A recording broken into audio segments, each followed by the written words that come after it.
En las últimas horas hemos visto cómo el precio de Bitcoin vuelve a encontrar presión vendedora sobre la zona media de la estructura mayor. ¿Terminarán ganando los vendedores esta lucha? Y estos son los titulares de las noticias que vamos a estar comentando hoy. Nueva York propone crear un grupo de trabajo para estudiar las criptomonedas. Sindicato de Patrullas de Carreteras de Wyoming considera añadir Bitcoin a su balance. Flujo de Bitcoin de grandes tenedores a exchange alcanza máximo de 5 años. Coinbase busca regresar al mercado indio tras su salida en 2023. Corea del Sur permitirá a instituciones vender criptodonaciones a partir de 2025. Flujos de salida de ETF y minoristas de Bitcoin suman 494 millones de dólares. Tether critica a analistas de JP Morgan por sugerir venta de sus tenencias de Bitcoin. Y por último, Metaplanet recauda 4.000 millones de yenes en bonos sin interés para comprar más Bitcoin. Pero antes vamos a ver qué es lo que está pasando en estas últimas horas, porque volvemos a ver cómo la presión vendedora entra en Bitcoin y hace que el precio sea incapaz de continuar con los movimientos alcistas que está intentando iniciar. Recordemos que actualmente nos estamos encontrando dentro de varias estructuras interesantes. Tenemos una mayor que se sigue desarrollando y que actualizaremos probablemente durante el fin de semana, ya que de momento todavía seguimos trabajando estas dos que tenemos por aquí, tanto la mayor como la pequeña, y recordemos que en la mayor pues habíamos visto primero ese movimiento de limpieza en zona de mínimos, teníamos ese posterior reingreso y un pequeño retroceso donde comienza a consolidar aparentemente Bitcoin ese reingreso, que es durante toda esta estructura pequeña que estamos trabajando, y precisamente vamos a hablar de esto porque creo que es necesario hacer un ajuste en lo que es la estructura después de haber visto la acción del precio de estos últimos días. Recordemos que hasta ahora consideramos la zona del soporte los 96.187 y la resistencia la zona de los 98.939. ¿Qué sucede? Que estamos viendo una dinámica que no podemos ignorar. Recordemos que tenemos esta zona media de la estructura. Como comentamos en vídeos anteriores, es una de las resistencias clave que debemos de superar para poder confirmar fortaleza, porque estábamos viendo cómo hasta en 3 ocasiones el precio rechazaba sobre esta zona operativa, y ayer estábamos pendientes de ver si finalmente el precio es capaz de romper esta gran zona de resistencia que comentábamos que habría aquí por las múltiples confluencias que tenemos en una zona operativa muy reducida. ¿Qué es lo que hemos visto? Pues que Bitcoin no ha sido capaz de romper otra vez esta zona, ¿vale? Vuelve a rechazar y vuelve a atacar zona de soporte. ¿Pero qué pasa? Que desde mi punto de vista tenemos que hacer un pequeño ajuste para ajustar. Manda narices. Lo que quería decir es que tenemos que hacer un pequeño ajuste para que gran parte de la acción del precio la recoja la estructura, porque estamos viendo cómo en estos últimos días el precio amenaza en varias ocasiones sobre zonas operativas por debajo del soporte. Está ampliando un poco más el rango, pero más que ampliarlo yo creo que lo está desplazando. ¿Por qué lo está desplazando? Pues desde mi punto de vista por estar observando cierta dinámica de presión vendedora constante, lo que implicaría muestras de debilidad en el precio, y para eso lo que tendremos que hacer será un pequeño ajuste de inclinación, y yo creo que más o menos así podría recoger gran parte de la acción del precio que hay. Vamos a ajustar esto un poquito más porque creo que lo conveniente es ajustarlo de esta forma, y luego la zona del soporte podemos dejarla así. Vale, perfecto. Yo creo que esta es la estructura que tenemos actualmente, donde pues de momento seguimos considerando que la potencial limpieza es este último movimiento donde el precio buscaba zonas de mínimo de la estructura, pero todavía no hemos visto esa confirmación de que puede iniciar un desequilibrio desde este punto, porque viendo esta estructura, teniendo en cuenta ya las muestras de debilidad que hemos comentado por esa inclinación bajista, es cierto que después de esta limpieza el precio reingresó y alcanzó la resistencia, pero que hemos visto que la ha alcanzado y ha rechazado, ¿vale? No la ha roto de primeras y luego ha tenido el test de consolidación.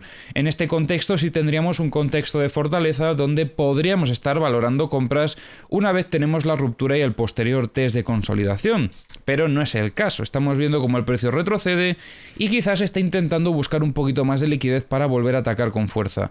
Lo importante es que si llegamos a ver este movimiento donde vuelve a atacar el precio zona de resistencia, que en este intento ya consiga romperlo, porque si seguimos viendo rechazos, entonces el precio nos estará demostrando que es incapaz de continuar con ese movimiento alcista y que por lo tanto los compradores todavía no logran tener lo suficiente al menos el control del precio para llevarlo a niveles operativos más altos. Entonces a priori estaríamos esperando eso, a ver si el precio consigue volver a atacar esta zona y luego pues el planteamiento de la operativa sería exactamente el mismo. Tras esa ruptura estaríamos viendo señales de un cambio de contexto en el que podríamos valorar en el test de consolidación la potencial compra buscando como primer objetivo zonas de resistencia, que como también tiene cierta inclinación bajista, pues ahora mismo esta zona operativa que podría ser nuestro objetivo, si se llegase a dar ese setup, y de hecho vamos a poner esto por aquí de blanco, vamos a dejarlo así, ¿vale? Perfecto.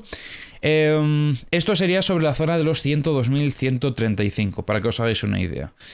Si perdemos soporte, tenemos varios soportes muy cerca, entonces sería raro que perdiésemos todo de golpe. Si perdemos todo de golpe, desde luego que eso indica que la presión vendedora ha terminado dominando por completo a los compradores y a partir de ahí pues podríamos incluso iniciar un desequilibrio bajista hasta niveles operativos bastante más bajos, que serían sobre todo esas zonas operativas que ya habíamos comentado hace bastante tiempo para la situación en la que tengamos la ruptura del soporte de la estructura del time frame más alto, ¿vale? Que sería este soporte de los 92.235. Y ahora, como siempre, vamos a estar revisando las herramientas. Ya sabéis que tenéis en la descripción del vídeo los enlaces a todas las herramientas que utilizo. Comenzamos revisando los mapas de liquidaciones de Trading Different. Estamos viendo bastante liquidez en zona de longs en estos 93.780.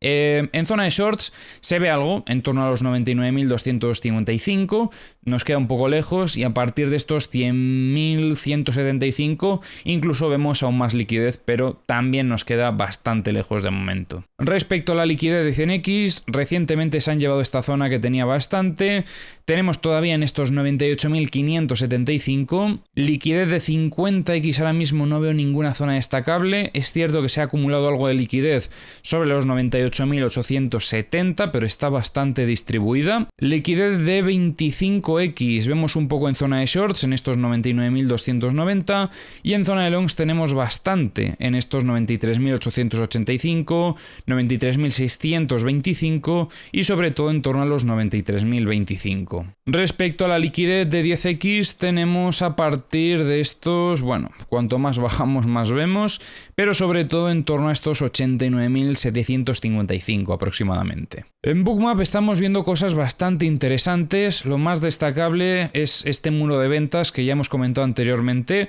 sobre la zona de los 100.950 y luego recientemente aparecían compras a defender al precio sobre los 95.000, también vemos en los 94.300 y 94.050. Y hoy parece que hay problemas con los mapas de liquidaciones de The Kingfisher porque no están cargando.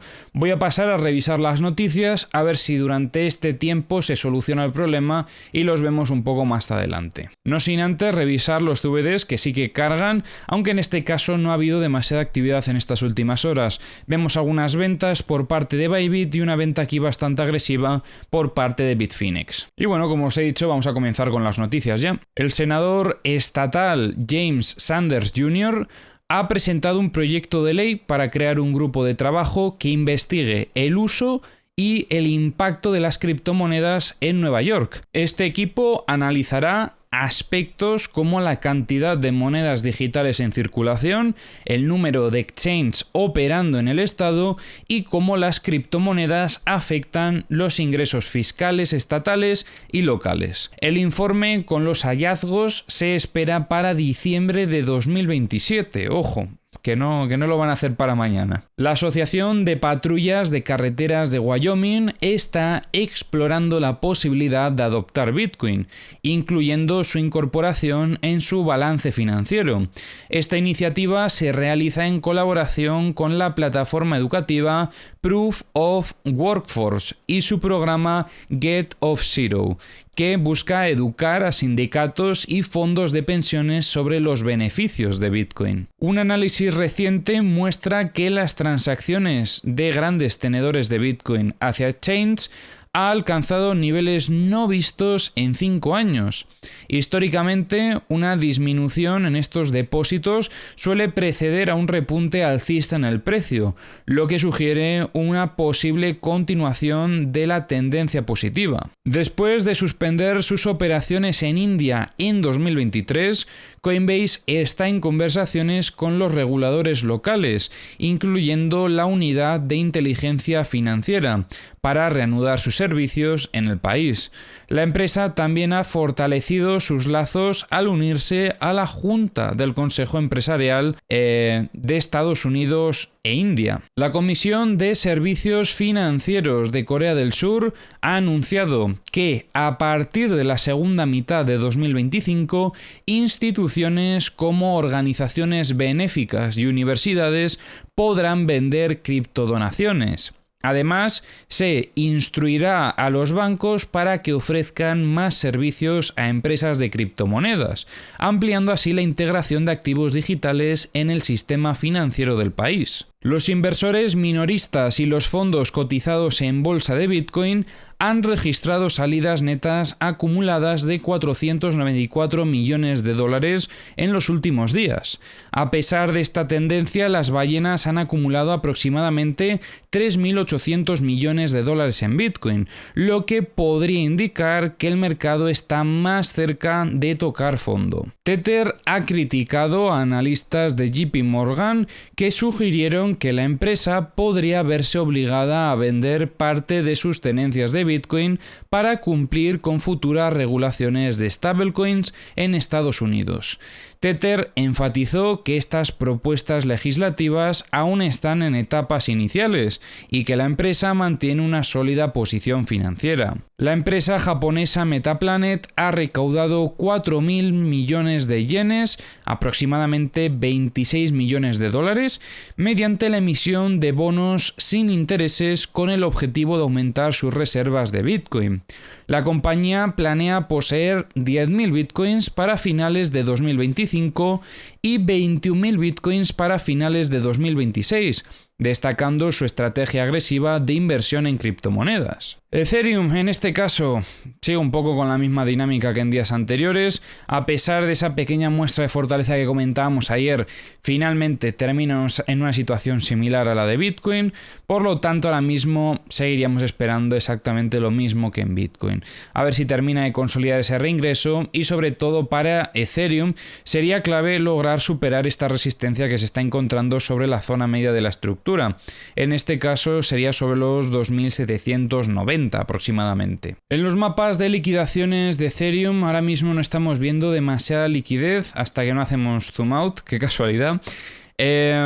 Vemos bastante en estos 2.510 aproximadamente, sobre todo en zona de longs, como podéis observar, ya que en zona de shorts no vemos hasta los 2.865, algo considerable. Respecto a liquidez de 100x, ahora mismo no hay nada destacable en el gráfico. Liquidez de 50x, situación similar. Liquidez de 25x, más de lo mismo, quizás habría un poquito en estos 2.805, pero muy poca cosa. Y respecto a la liquidez de 10x, pues bueno, aquí sí que vemos como, por ejemplo, a partir de estos 2.876 tenemos bastante liquidez y a partir de estos 2.500 también. En Bookmap la verdad es que no se ve gran cosa en el día de hoy y parece que nos vamos a quedar sin los mapas de liquidaciones de The Kingfisher porque, como podéis observar, no están cargando. No sé los motivos, pero bueno, llevo aquí un rato intentándolo y hoy va a ser imposible.